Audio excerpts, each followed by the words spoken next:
হাসির হাবলু।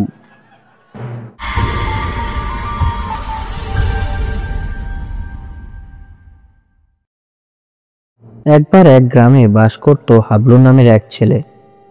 হাবলুর স্বপ্ন ছিল সে বড় হয়ে এমন কাজ করবে যাতে সবাই তার প্রশংসা করে। কিন্তু দুর্ভাগ্যবশত সে যাই করতে যেত সবই উল্টোপাল্টা হয়ে যেত। একদিন হাবলু সিদ্ধান্ত নিল সে মুচি হয়ে জুতো মেরামতের কাজ করবে। প্রথম গ্রাহক এলো তার কাছে। গ্রাহক বলল, আমার জুতো খুলে গেছে, ঠিক করে দাও। হাবলু জুতোর তলায় আঠা লাগাতে গিয়ে পুরো জুতোর ভিতরেই আঠা লাগিয়ে দিল। যখন গ্রাহক জুতোটা পরতে গেল তখন জুতো তার পায়ে এমনভাবে আটকে গেল যে জুতো খুলতেই পারল না। এতে গ্রামবাসীরা হাসতে হাসতে পাগল হয়ে গেল।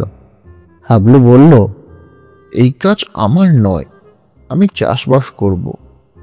পরের দিন সে মাঠে গিয়ে লাঙল ধরল।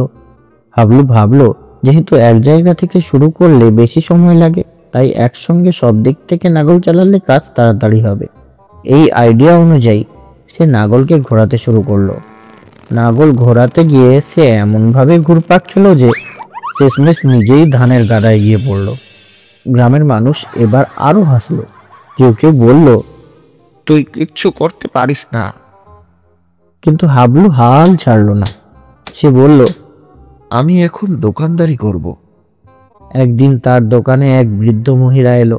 সে চিনি কিনতে চাইল। হাবলু ভুলে চিনির বদলে লবণ দিয়ে দিল। মহিলাটি চা বানিয়ে প্রথম চুমুকেই বুঝতে পারল। সে এসে দোকানে চিৎকার করলো, তুই কি চিনি আর লবণের পার্থক্য বুঝিস না?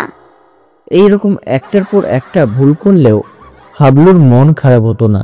সে হাসি মুখে বলতো, আমার কাজের অভিজ্ঞতা বাড়ছে, একদিন সব ঠিকঠাক করতে পারবো। গ্রামের মানুষ হাবলুর মজার ভুলে আনন্দ পেত।